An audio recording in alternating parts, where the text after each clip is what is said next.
بسم الله الرحمن الرحيم. You know, a lot of converts are coming to Islam here. You're talking about 20% of all Muslims in the United States, you know, those 4 or 5 million people are converts. And third of those converts are African Americans. But white, Caucasians, and especially women, now a big chunk of the new comer, a new convert. And you know, they stated some of the reasons behind this movement, social movement, sociology things, and a lot of it because Islam tradition is very simple, equality, racism is an issue. African American, of course, the people who oppress them, they were Christian, the white Christians, so they look at Islam as a savior. No priesthood, there is no hierarchy there. And there are also the discipline. Some people, they find some discipline structure in Islam. And there are also no salvation, which is very hard to swallow for a lot of people. So we have here our guest here, Manuela Gattuso. She is a convert for a few years and really has an amazing personal story. We got to chat a little bit, you know, Facebook and all that, and I really was intrigued by her attitude and her posting, and it's an amazing energy inspired of Islamophobia in this country, and how this post 9/11 craze that people are actually still converting to Islam. Welcome to Balahdan, Manuela. It's really very nice for you to come here. I know it's a long drive, and I see the henna on your hand is very, very nice, very beautiful, very colorful. But a lot of women in this country are converting to Islam. And just tell us about your person attraction and where is this coming from? Well, because I saw women covering, and that in my past I was not covering, and wearing short shorts and tank top and all that. Also, I was doing like drugs and alcohol and stuff like that. Oh, fun stuff. Not fun stuff, no. Haram stuff.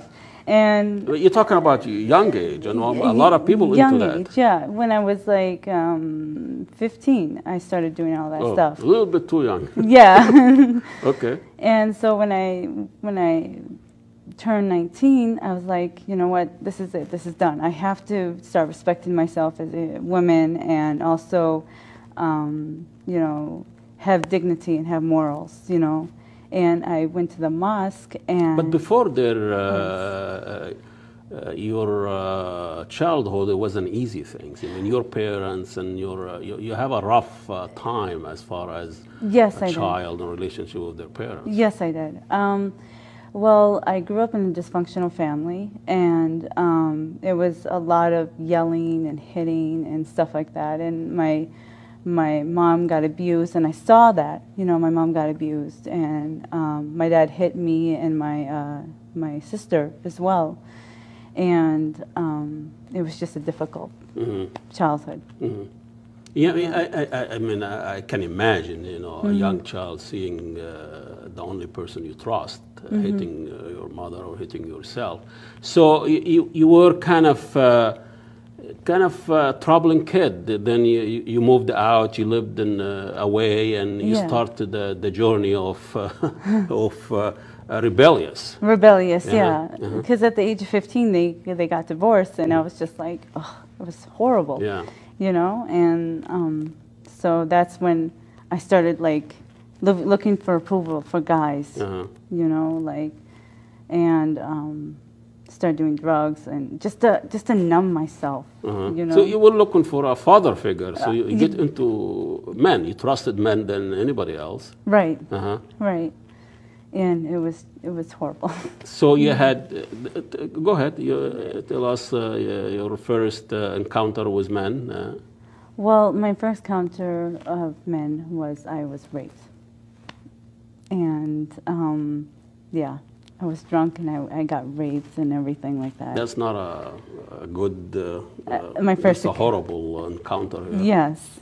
I'm sorry to hear that. Yeah. And so, I don't want to ask silly questions about how you feel, but that's a traumatic experience for a young lady. So, Right. How did you overcome that?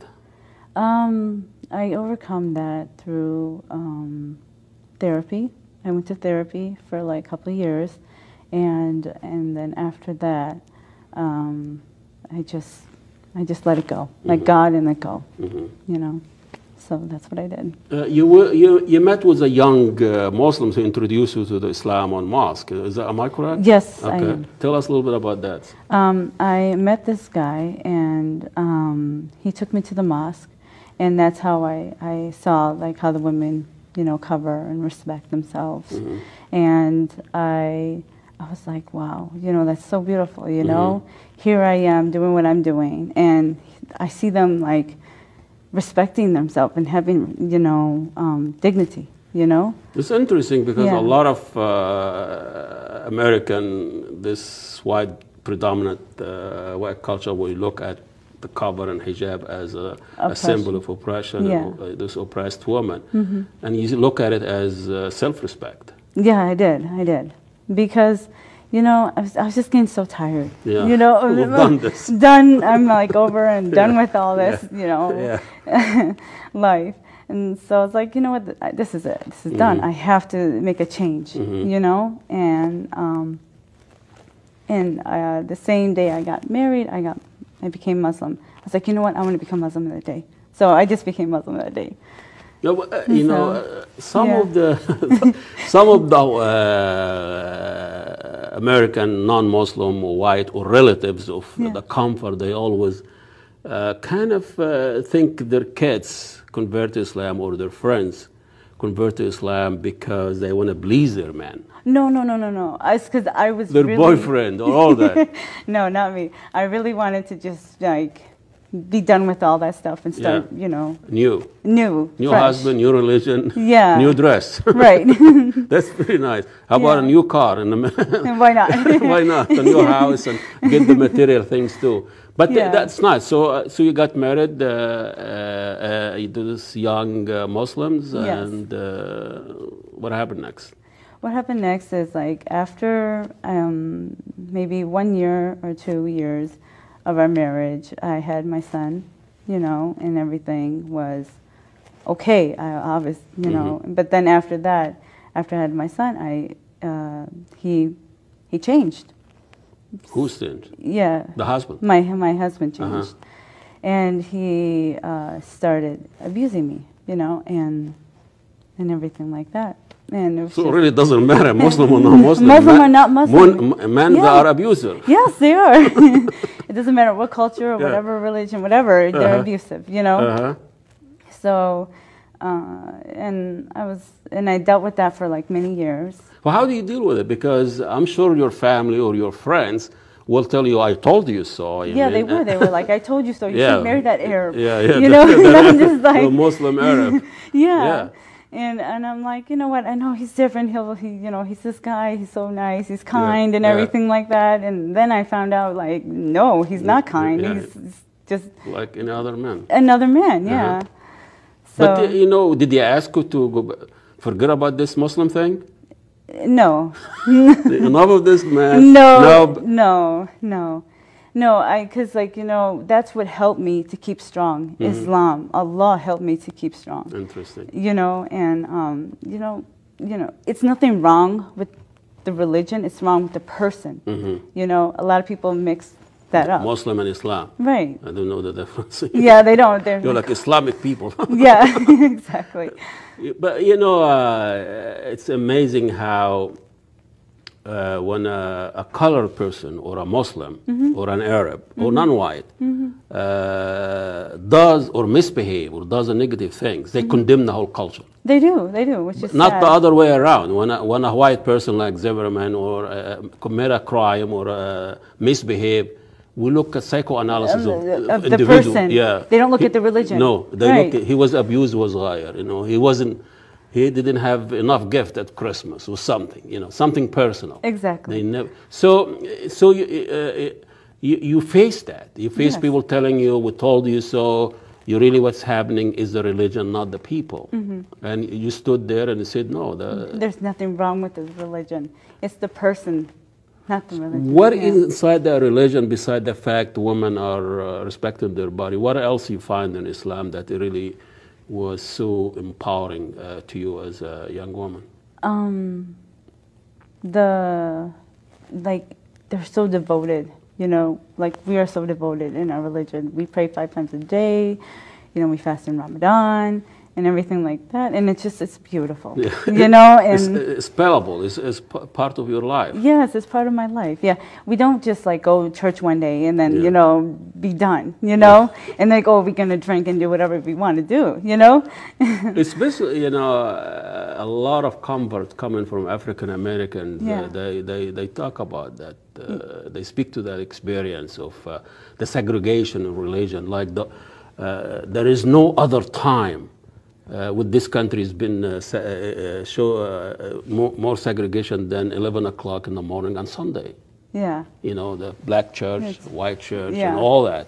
So that was an attraction for African American. You are from the dominant culture, and people might accuse you live the privilege of being white, you know. No. And they think Christianity is part of the privilege. Right. By leaving it to those colored people religion, Right.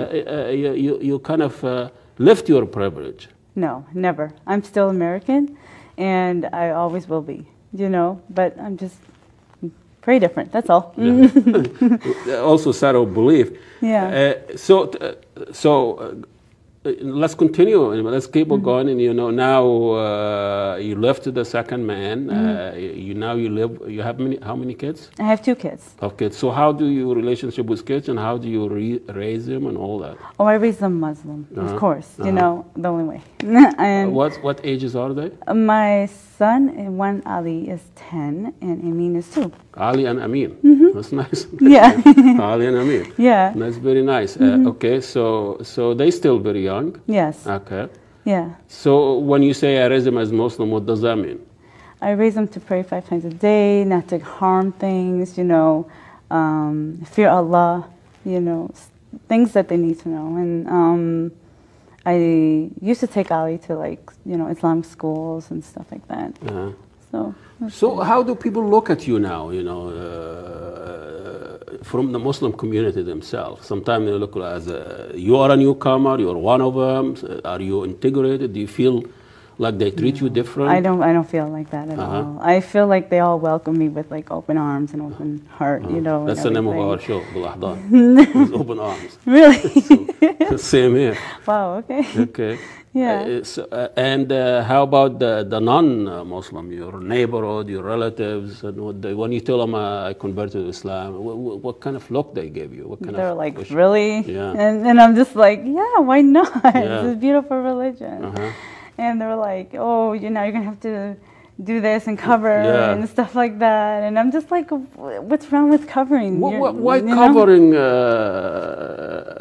woman's head or face so terrifying to a lot of most Americans?